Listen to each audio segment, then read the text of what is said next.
Very special guest here in the studio, Will Frogley, Master Builders Association CEO. And they've launched a new initiative called Rise, and we might just get Will to actually tell us all about it rather than me read about it. Will, thanks for coming in. Yeah, it's a pleasure, Ditts. Tell us all about Rise. What is it? Well, Rise is really a service to support South Australia's building construction industry. It's generally known as a well-paid industry, but it is quite a tough industry to work in. Yep. Like long hours, hard work are the norm, and there's a lot of stresses, particularly at the moment. So with the support of the state government, Master Builders is able to run the Rise program, which anyone in the industry, regardless of whether they're a Master Builders member or not, can book a free one-on-one session with basically a coach in any number of expert areas. You can jump on the website, which is rise.mbasa.com.au, and basically you select, there's about 10 coaches you can pick, and one's like, for example, Chris, if you're coming back to work from a serious injury or illness, he's a great person to go and see. If you're having stresses running your business, if you're looking for better work-life balance, if you're having trouble with drugs and alcohol, gambling, whatever it might be, we've got an expert coach you can book in with, and it's free for everyone in South Australia who's in the industry. Yeah. So take it up. It's a great service. So you're talking about Chris Blows here, who we haven't met yet. Good morning, Chris. How you going? Yeah, he's an ambassador for Rise. We'll talk to Chris in a moment. He's got one of the most amazing stories to tell.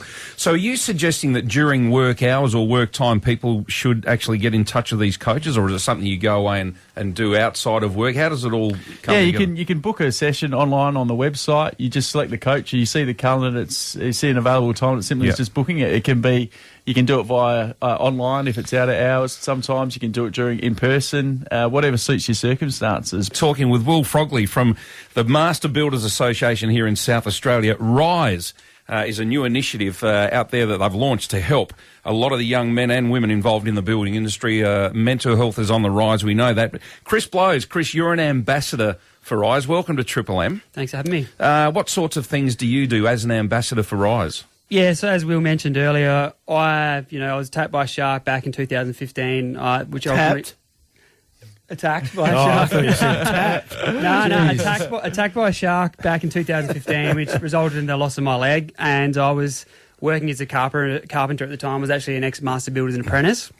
And, I left school after year 11, and that's sort of all I knew was about, getting on the tools, and that's what gave me purpose, being on the work site. And I was told that I probably wasn't going to be able to get back into building, as it'd be too unsafe to climb up and down ladders. But here I am back working as a carpenter. But I've had a lot of steps I've had to overcome through injury and sickness and stuff like that to get to this point.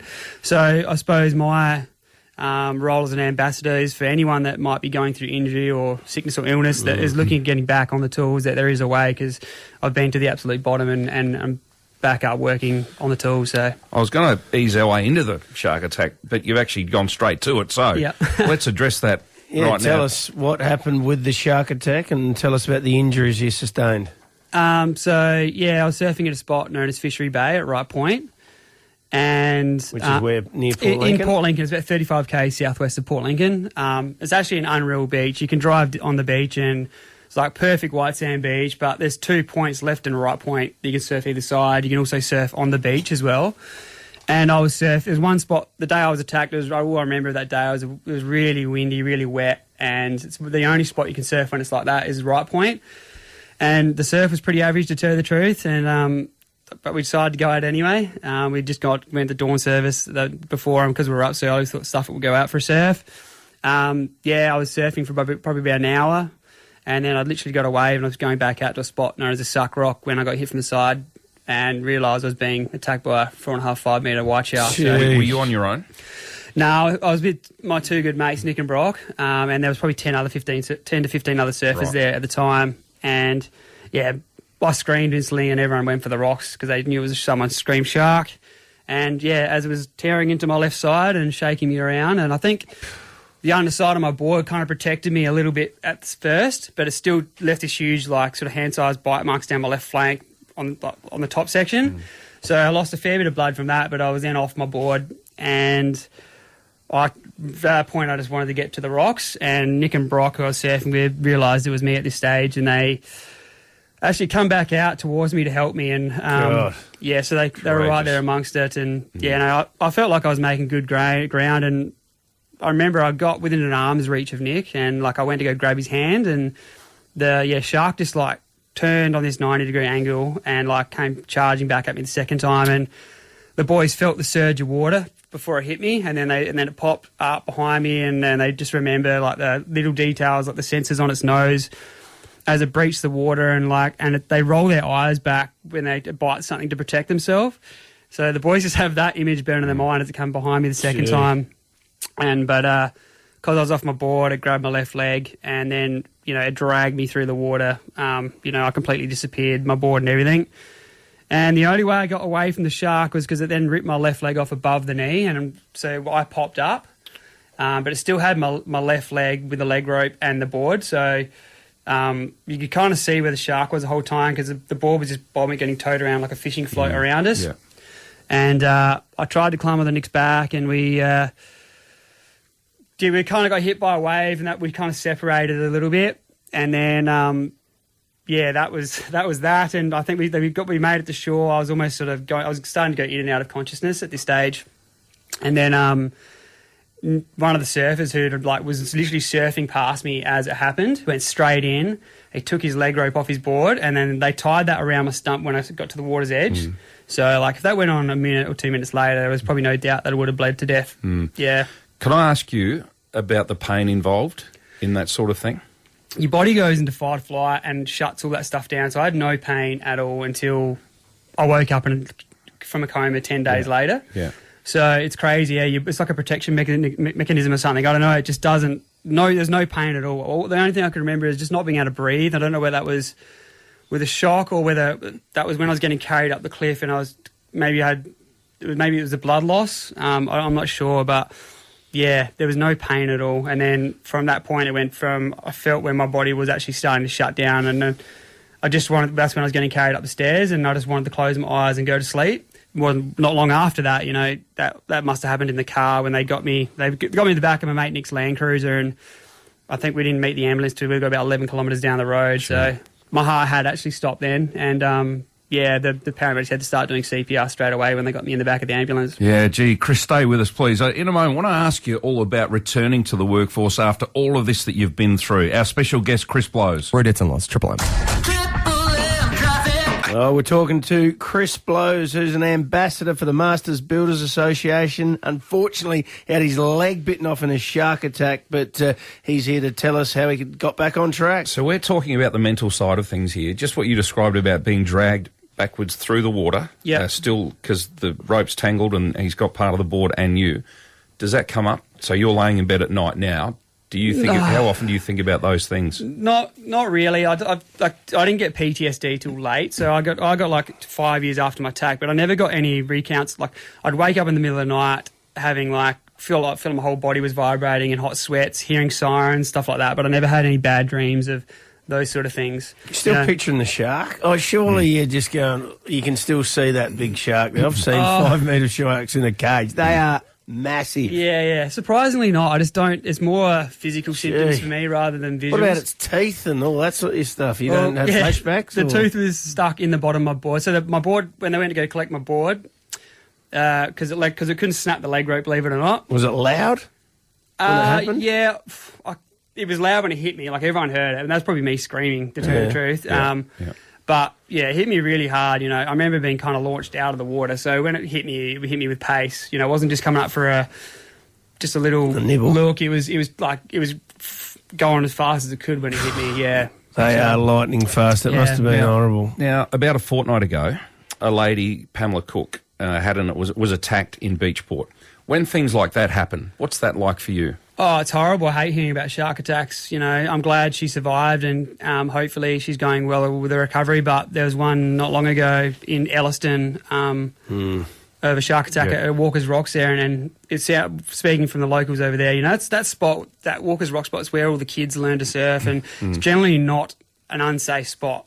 And to hear exactly how it was, like mine, it hit him on the back of the legs, and then it turned around again, like when he was off his board, and come back at him. But then it makes me realise I'm very grateful to still be here. It probably rattles me a little bit every time I hear it. My attacks had a ripple effect on everyone, not just me, but the paramedics, the person that had to collect my board with my legs still attached to my leg rope on the beach. Just all those little things just have a really profound impact on everyone. And So you get through the coma, you come out the other side, you get told you probably can't work again. Tell us what you went through and some of the thoughts you had along the way and some of the support you got and what sort of kept you on track to get back to being a tradie.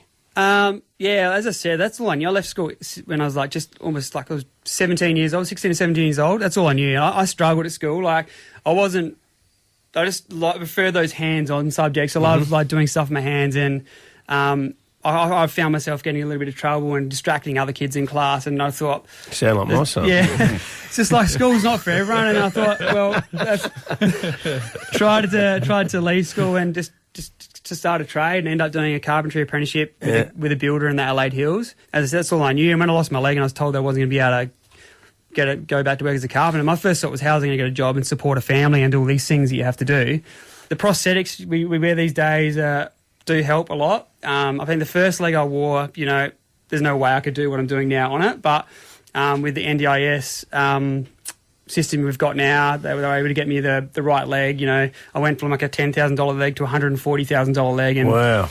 It knows when I'm tripping or kick something and it'll lock itself up so I don't fall. That's one of the things of being an above-knee amputee is once you start falling from above the knee, if you don't have a leg that's going to stop you, you're going to go down because, you're already putting your weight into it. So having a leg that's enabling you to do that, and I just slowly just got used to it and don't know any different now. So and you're close to 100% for what any other trade you can do? Probably not. Like, I can still get up on the roof and do stuff on the roof, but Send a younger bloke up there for that.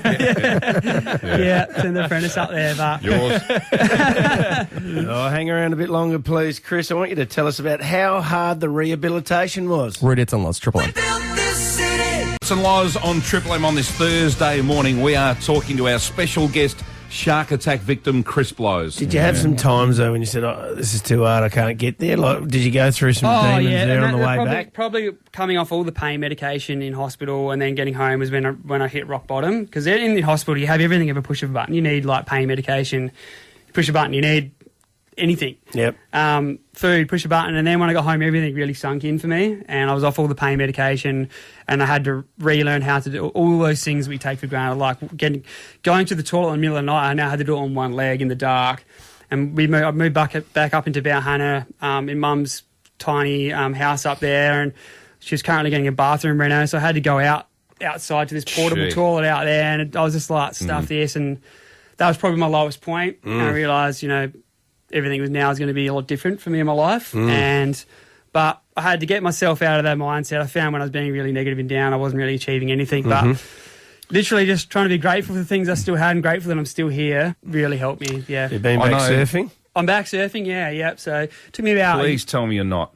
Yeah, I'm back surfing. You are back surfing. Yeah. Just back from California, world titles. California. Yeah, got back into surfing. I got inspired by other surfers around the world that are using prosthetics, and obviously, it was pretty hard for me to initially get back in the water because I had that fear of being attacked by a shark again. But once I slowly just kind of eased myself into it and slowly got used to it. Now I'm back surfing spots over in the Eyre Peninsula, and it's bloody sharky over there. So no joke. Yeah. Well, hopefully, if they do have another attack, they get your prosthetic leg again. Well, your wife, your beautiful little boy. What are their feelings about this? Chloe said when I lost surfing, I lost a part of me. So she's like, when she saw me get surfing back, she was like, yeah. Cool. Fantastic. So she's and I can't wait to share that with my two kids as well. So yeah. Now, you go. I know that you go to schools and talk a lot to kids, and obviously now involved with Rise. So, what's your involvement with Rise as an ambassador? What do you do? Anyone in the construction industry has access to it and can book an hour session. And there's lots of other ambassadors, whatever you might be going through. Will's handpicked people for drug and alcohol, bullying. It's not a one-size-fits-all. It's whatever you're going through, and specifically mine's coming back from injury or illness. So if you need any advice on how to get back or what to do, they can book an hour session with me, and we can sit down and have a chat, and I can give my advice, I suppose. Well, that must make you feel fantastic to be able to do that, Chris, and inspire others and guide others and steer them through tough times. It's one of the best things you can do in life, and it's a great success story. If you'd had to come back from, such a traumatic experience, and now get people to be successful in their life. It must make you feel really good. Yeah, absolutely. That's, I love helping other people. It's helped me with my recovery. So, yeah, I love getting up and talking to people about my story and hoping that it can help other people as well. Well, Frogley, Master Builders, thanks for coming in. Well done with Rise that you've launched. It's a great initiative, it really is. And Chris Blows, Ambassador for Rise, thanks for sharing your story. It's amazing. Thanks for having me. Appreciate it. Thanks a lot, Ditts. Thanks, Roo. Triple M.